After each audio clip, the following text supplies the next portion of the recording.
Good afternoon to everybody, to our dear speakers, panelists, and also to our audience. We have part of the audience who is watching the stream of this discussion on YouTube. And then we also have attendees here within the webinar on the Zoom. So for you who are watching us on YouTube, welcome. And you can just watch, you cannot participate in the debate. But you who are attendees at this Zoom webinar, you can also participate in the discussion. You can ask questions or tell some remarks or comments that you have. You can share your own experience and you can do this anytime during the discussion panel, which will last approximately 40 minutes. If you want to participate with a question or remark, please just use the function raise hand. And then I will see you and I will unmute you and I will allow you to talk. Just a technical disclaimer at the beginning. I would like to say to the audience, especially to the attendees, that this program is being streamed live. It is also being recorded. And afterwards, it will be available for public. And during the discussion panel, you can ask the questions and be kindly aware that by asking the question, you are becoming part of this public and recorded session. So I'm very happy that I can welcome here Lauren House, who is Executive Director of Canadian Filmmakers Distribution Center. Also from Toronto, Canada, we have Wanda vanderStoop, the Distribution Director of the distribution company VTape. And from New York, USA, we have Josh Siegel, the curator from the Department of Film at Museum of Modern Arts in New York. So welcome. I'm very happy that you are here and we can discuss. We will focus on the topic of the territories that are represented in the collections or in the programs that you prepare. Wanda and Lauren, you have the distribution companies with certain, with quite big collections and with really very diverse authors and genres within the experimental film and moving image. And you, Josh, you curate especially different programs and activities connected with cinema in MoMA, which are also quite numerous and also of wide range of types, genres, if we consider really the big variety of authors and works that you present, as you also mentioned in your introductory presentation. So I want to ask you as the first question, the obvious one. If some of the territories dominate in your collections, and if so, and my estimation is that of course it is so, then why is it? And then we will follow up with the questions, how do you reach also the works from the territories that are more distant from you or that you are less familiar with? So start with what is the most familiar for you and what is the closest to you. So what territories and why dominate in your collections? Wanda?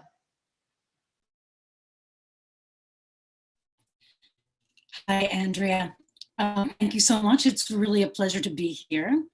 I've attended the festival once before in person, which was a really, really lovely experience.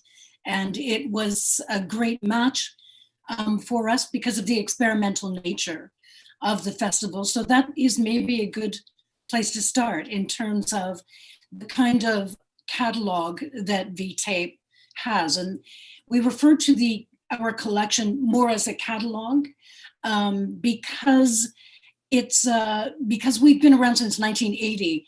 Our distribution centers, which were really founded by independent artists and were constantly, very dynamically bringing in new people, new artists, doing outreach. We're now very established. We've now, like CFMDC, been around for decades. We hold an incredible history of either video or cinema, film, art. And so people often, and because we also involve learning and educational resources, people have come to refer to us as archives, and we want to really dispel that perception, that misconception that we are archives. We are not archives. We are catalogs and collections that are very dynamic and really always looking to add to the work that we represent, and always looking to circulate every aspect of the catalog. So very simply put, in Canada, we are funded by different levels of government support, and it's with the objective to support a majority of Canadian made produced work. So that's the primary part of our collection, very simply, is to represent Canadian artists. We also have about, I would say, 30 to 35% of the catalog is international artists. And the international artists really are from around the world. It's entirely global. The other essential part of our catalog would be that the work is by and large experimental. It certainly began from a very conceptual place of representing works that really worked outside of any mainstream conventions. And then it has grown over the years to really include works that that represented voices, either through political identity or marginalized in different ways, culturally, by race, by gender, by sexual orientation, and then by virtue of the maybe production methods as well. So people working in, more experimental forms or emergent medias, more recently AR, VR. I think much of our objective has been led by the artist in our communities or across communities, and with a mind to always looking at how the work opens the discourse around video art, in particular in our case, or media art. That's just put it very simply. That's in terms of the work that we bring in. In terms of the work that we program, we tend to work with, we have a creative director, Lisa Steele, who does most of the programming, but through that, through her lens, we invite curators in, and we look for great diversity in terms of the kind of programming. It's, again, also international. There's always at least one program that focuses or is a spotlight on an international artist every year. And then there are usually a series of programs that are a spotlight on an artist from our collection, and then a series of outside curators. We have a program right now, in fact, where we're launching 8 different programs by 8 different curators through an initiative called the Curatorial Incubator. And that's a public call out to anyone that wants to try their hand at curation. And then the submissions, it's usually based on a theme. This year, the theme is Living in Hope, and a selection is made. The candidates are mentored through a viewing and a writing process. Written essays are developed, edited, co-edited with a professional Curator, and then published, and the programs are launched usually in our space, but this year they're being launched online on our website. I see. Thank you very much. That's very interesting. Also about this curatorial incubator, and also about your initiative to include external curators to bring the works or selection of works out of your catalog for present. And now I would like to ask Lauren the same question, if there are certain territories that dominate in your collection or your catalog, and which are they and why? Yeah, well, you might guess by the name Canadian Filmmakers Distribution Center that we are vastly represented by Canadian independent artists and filmmakers. But having said that, we do also work with artists based internationally. When we think about that, quite often, I mean, I've been here for almost 14 years actually. And so when we do go to places like Ji.hlava Festival, which I've also been to, and thank you so much for inviting us back to do it this way. I mean, it's such a special place. And the atmosphere at the festival is really magical. The work is really great. Like Wanda said, it fits really well with what dominates in our collection. It's based on more experimental work. We have a lot of unscripted and documentary form in our collection, whether that's abstract or whether that's you know, social issues, or we have a lot, just quite a lot of documentary actually. Huge tradition of it here in Canada with a very long history that goes back to the early days of the National Film Board of Canada.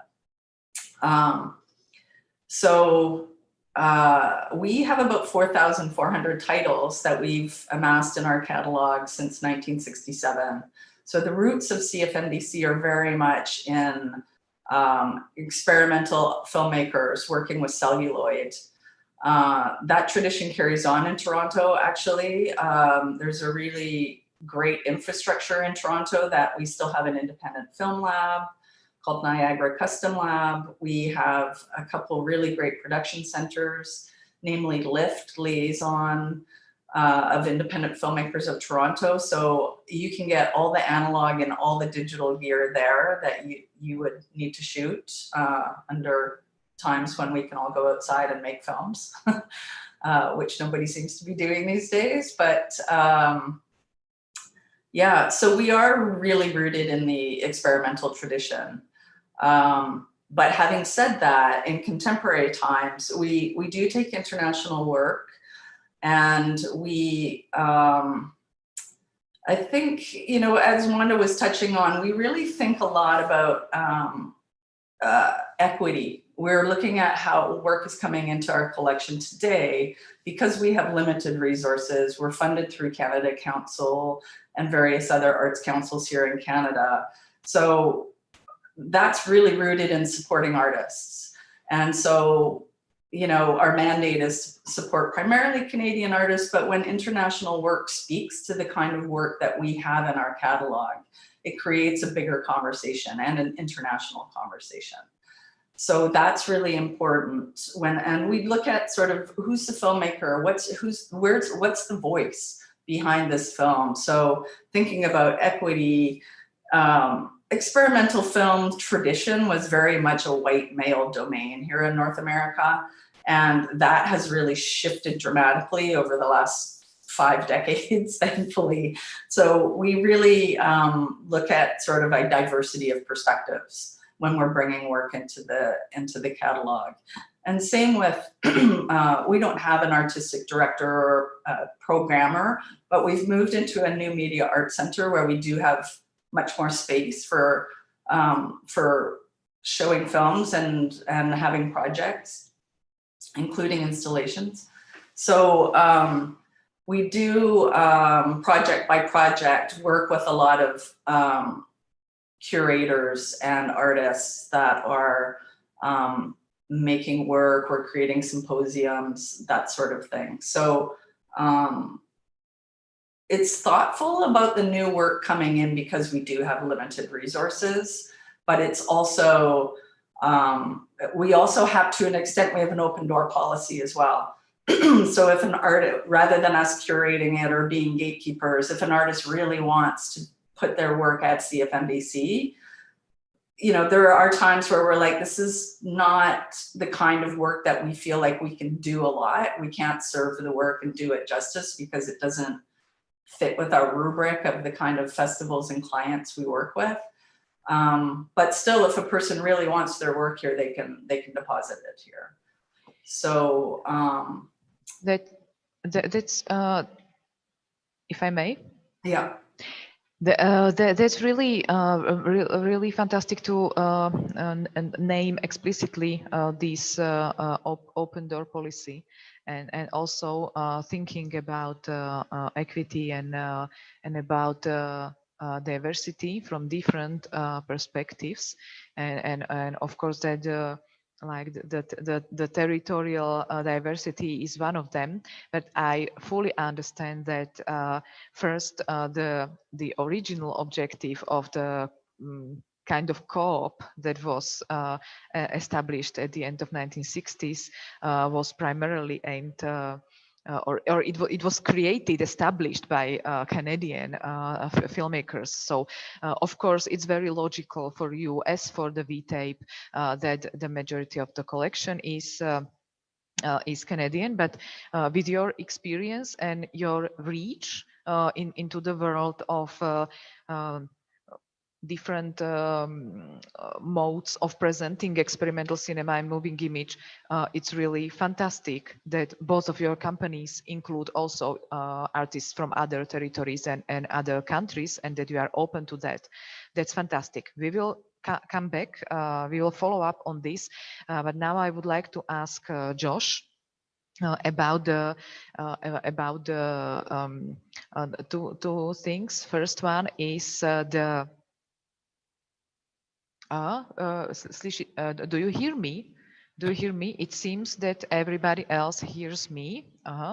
So, yes. So, Josh, concerning the collection of moving image in MoMA, is there any preference, or is there a dominance of certain territory? And if yes, then which territory and potentially why?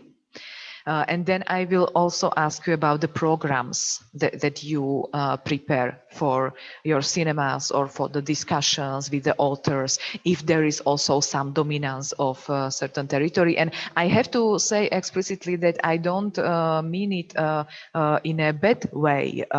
It's absolutely understandable that the institutions that are in certain countries, especially if they are funded publicly, that they the dominant part of their work is focused on their local artists, of course. But then in the follow-up, I will ask you about the other territories. So Josh, how it is with your collections and how it is with you curating the programs concerning territories? Well, first, I just want to parrot what Wanda and Lauren said in thanking the festival for inviting me today and also some years ago. And it was a great pleasure to be there at the festival itself. And I hope someday that'll soon be the norm again. The answer to the questions are essentially one and the same. We are truly international in scope. In some ways, we're the only truly international archives in the United States. Certainly with the diversity of genres and regions that we both exhibit and collect. And the history of collecting in MoMA, it's 90 years now. We have about 30,000 film prints and about 20,000 analog or digitally born video works in the collection. And that includes installation work as well as work intended for the theaters. But in the 90-year history of collecting, it's really characterized by the tastes of the curators of any particular generation. So it's an ever-evolving complexion, an ever-evolving makeup of films from different regions based on the tastes and interests of the people who were responsible for collecting and restoring these films. Having said that, we certainly show films. I think we've shown films from every country in the world that makes moving images. And I don't know if I would go so far as to say we've collected them, but we've really assiduously tried to be as Catholic in our taste as we can. Having said that, there's an old adage at MoMA that, there are the errors, the sins of omission and the sins of commission. And better that you should be guilty of the sins of commission than omissions. Commission in the sense that, better that we should acquire work that may not stand the test of time than we should have neglected to acquire work that we regret not having collected. And there's always a process of redressing the wrongs of the past. And, as Lauren mentioned, much of the wrongs of the past is to be focused more heavily on white male Western artists and the canon that in some sense MoMA helped to create than in other regions, underrepresented artistic communities, and so on. So I think that it's a learning process for us as much as for anyone else. I like to think also that the film department in some ways is a lot more representative than other departments. We commissioned a book on the history of collecting and exhibiting of Black artists at MoMA called Among Others, that in doing so revealed that we didn't have a single work in the architecture and design department by somebody who was Black in 90 years. So you can see that there's a lot of work to be done. But I think also, to be fair, MoMA is very good about, self-reflection and realizing the mistakes we make and trying to correct them. And so therefore, as for regions, we do perhaps focus on independent American cinema more than anything else. But, I've worked with Lauren in acquiring the films of Joyce Wieland and, from Canada. And, we work with every archive and distributor and independent filmmaker and studio in the world, as I said. So, we're always open to seeing new work and old work. It's very inspirative what you are saying about the different perspectives how we should how we can look at the collections and also the programs. And now we have a question for one of the attendees. One of the attendees is Maciej Strnad. He's from National Film Archive here in Prague, in Czech Republic. So Maciej, Maciej, are you still there? Yeah, I will now allow you to talk.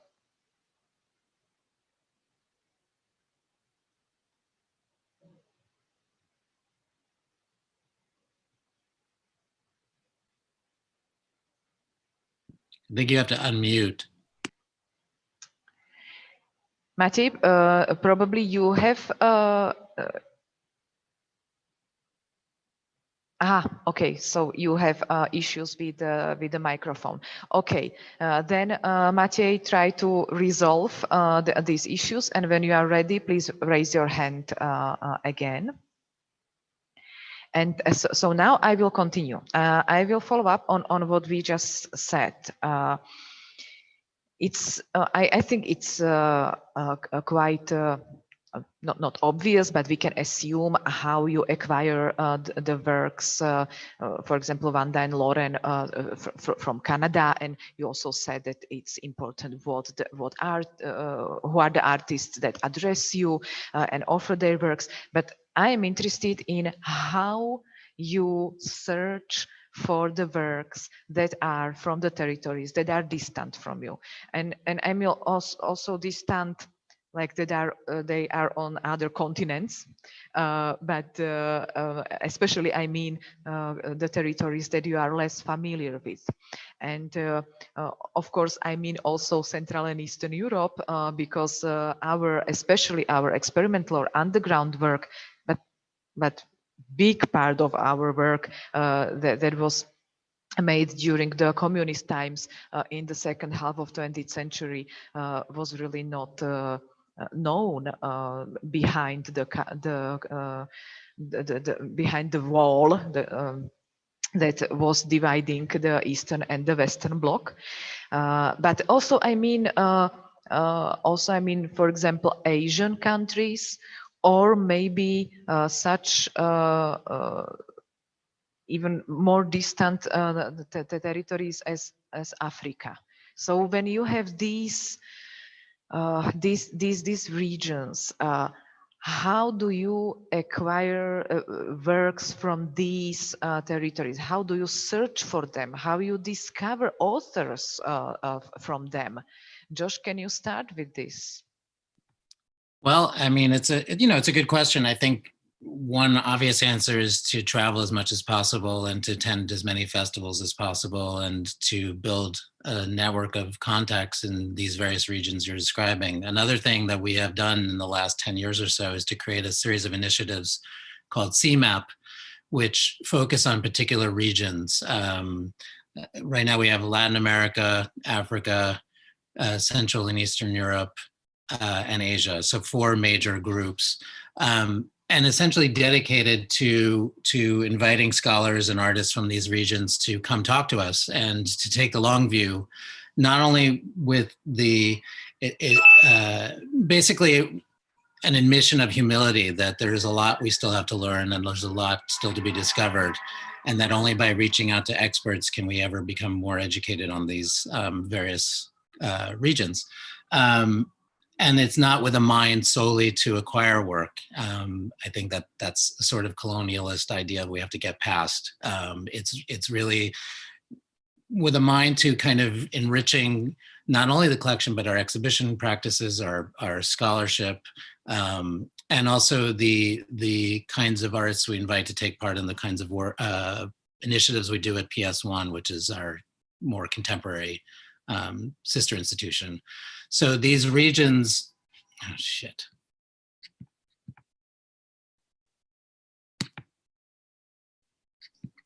I can hear you still. Sorry, you can? no problem. Somehow Yes. I keep disappearing, I'm sorry. We can hear you very well. That's weird.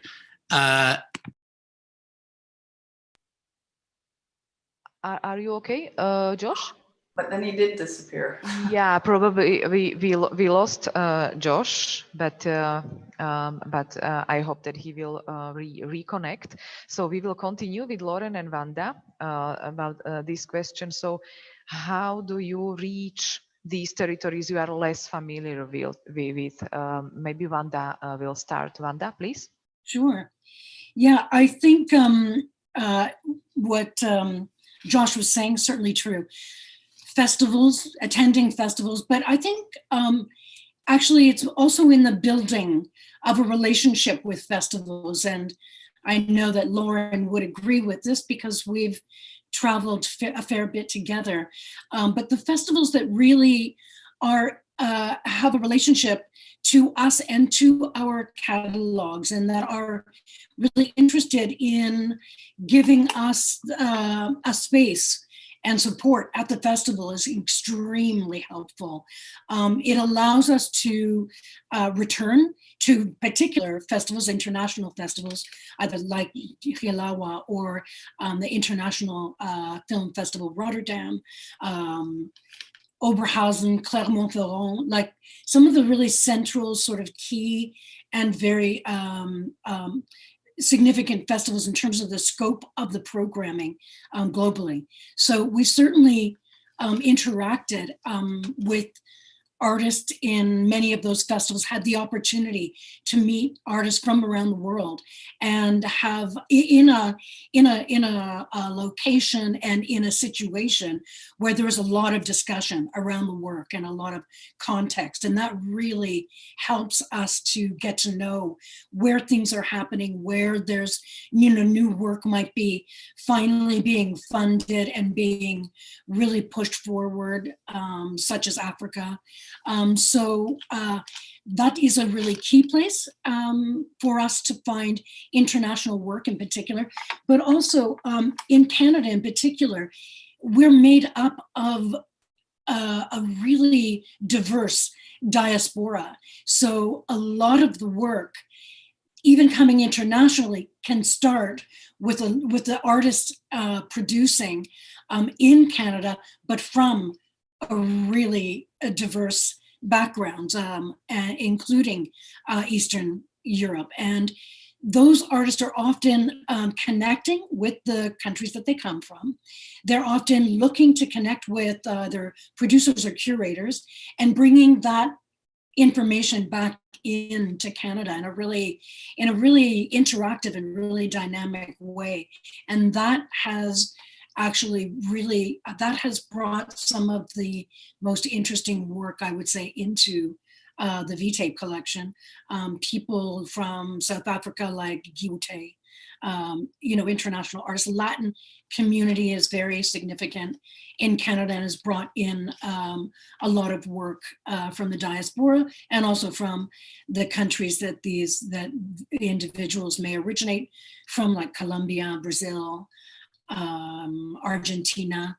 And then what else did I want to say? Oh yeah, student populations as well are bring in an incredible diversity. I wanted to ask, it's a really brilliant comment concerning diaspora, and Josh, welcome back, and we will circle back to you. It's so interesting what you are saying, just very a practical detail.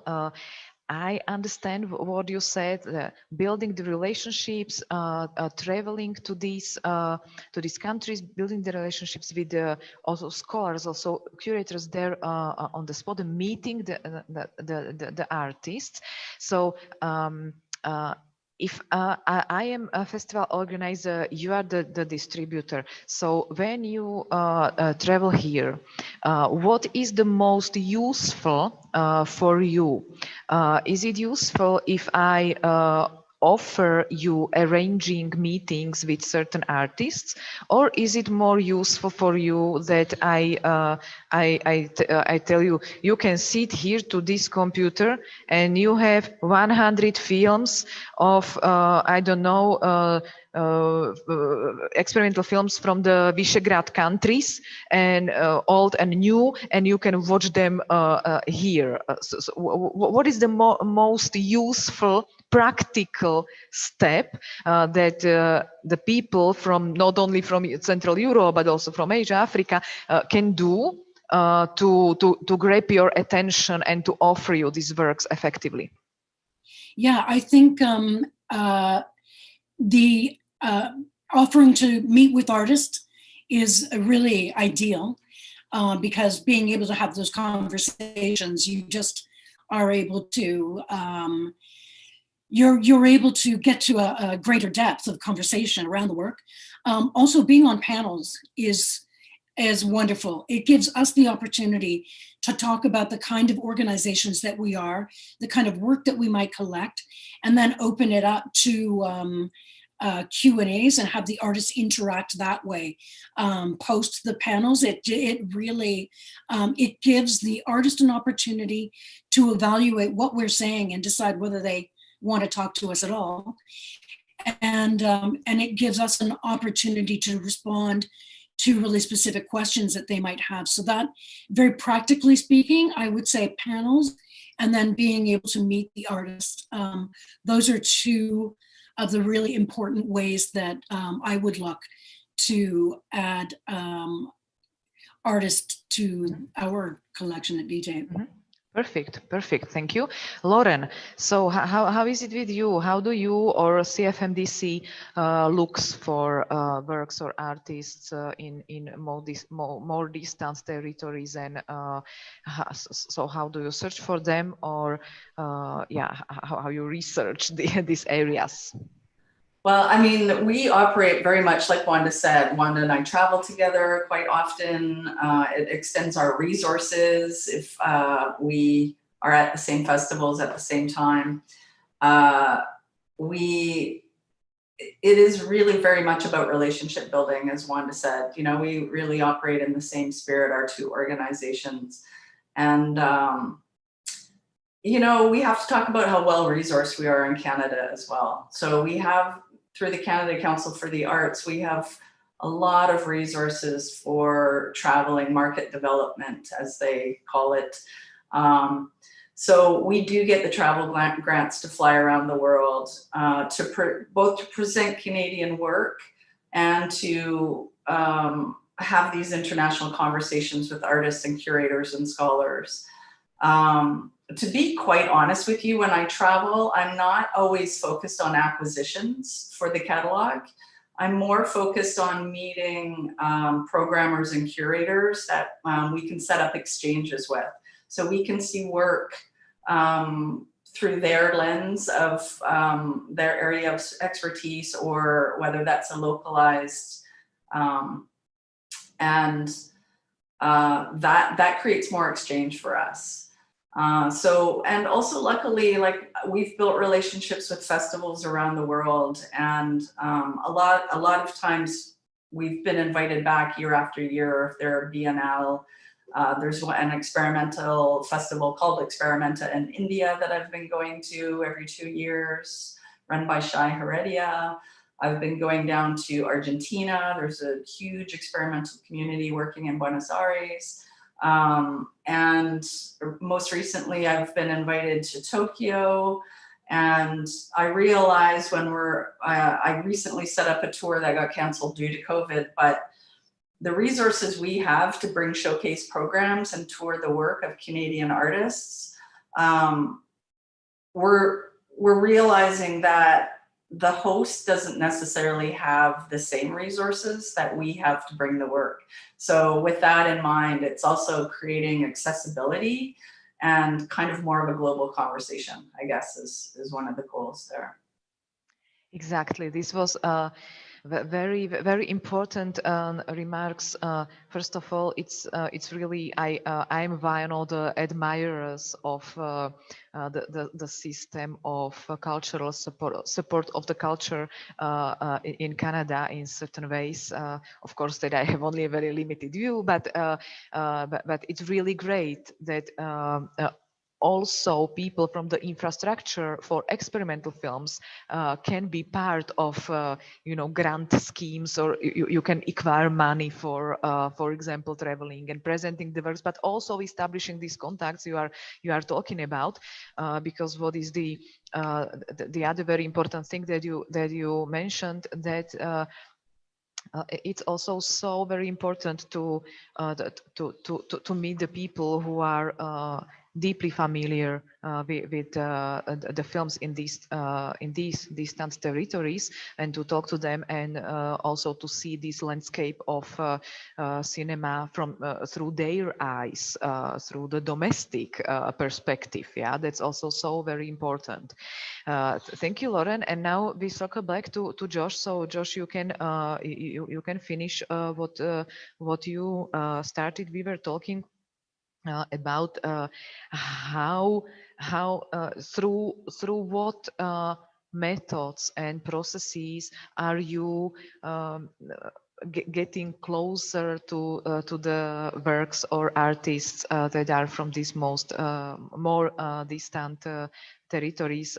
If it is also through your personal presence in these territories. So for example, you travel to Asia and you spend some time there and watch the works there, or if you more work with the local people who are sending you packages of films or tips on the authors, what is the best working way for you? I'm sorry if I keep dropping out, by the way. I'm not really sure what's going on, but if you can hear me, then that's great. I would only reiterate what Lauren said, and actually what Wanda said, but I'm also a big fan of cocktail parties. I think that the informal gatherings and the serendipitous encounters are extremely important. Happening to stand in the middle of a group of people who you've never met really engenders incredible ideas and discoveries, and often generates new work, or it generates new ideas for exhibitions, not just acquisitions. And yes, traveling is essential. And we sometimes travel in groups, and sometimes we travel on our own. I happen to be interested as much in artists as I am in filmmakers, so I do a lot of studio visits in the places where I'm usually visiting. And as Lauren pointed out, it's as equally important to meet with curators or people who are expert in their field as it is the artists themselves. But no, sitting in a room with 700 films is basically what I do every day. So that's not what I want to do when I'm in Ji.hlava. It's daunting and it's depressing when I could be actually just engaging with the artists themselves and getting a sense of their sensibility and their interests. Okay, so no 700 films for Josh. I put it in my memory. There's always 700 films, but Yeah. just not when I'm traveling. Yes. So now I will give the last chance to our attendees that you can say a question or a remark, or if your microphone doesn't work, you can also write your question to the chat and I can read it for you. So please, now is the time, because we are already approaching wrapping up this conversation, although I really feel that we could discuss especially this topic really for a much longer time, but it's I think also audience friendly to keep the online sessions a little bit shorter than the sessions if we are all physically here. Okay, so there are no questions from the attendees. Yes, just Maciej Stenat is writing, thanks for the great presentations. So thank you, Maciej. And now I will thank you, our dear panelists, for your time and for sharing your experience. And it's really great that you were talking also about the practical procedures and practical details, because as I see also within the attendees, and then more people are watching us on YouTube, and more people will be watching the recording of this session, and many of them are and will be filmmakers or artists who are from different territories. I saw here two Japanese filmmakers and several people from Europe. So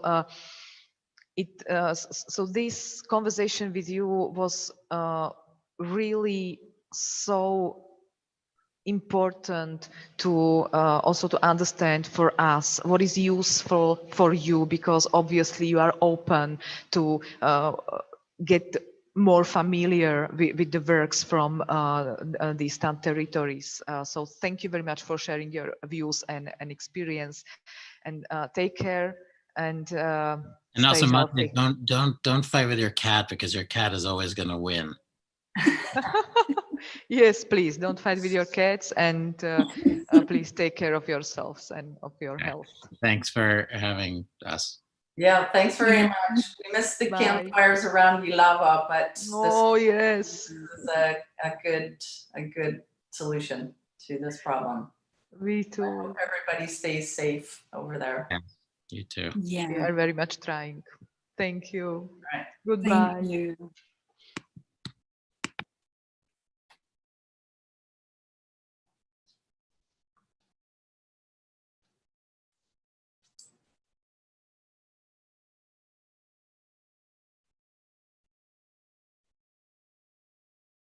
Do we leave? Yeah.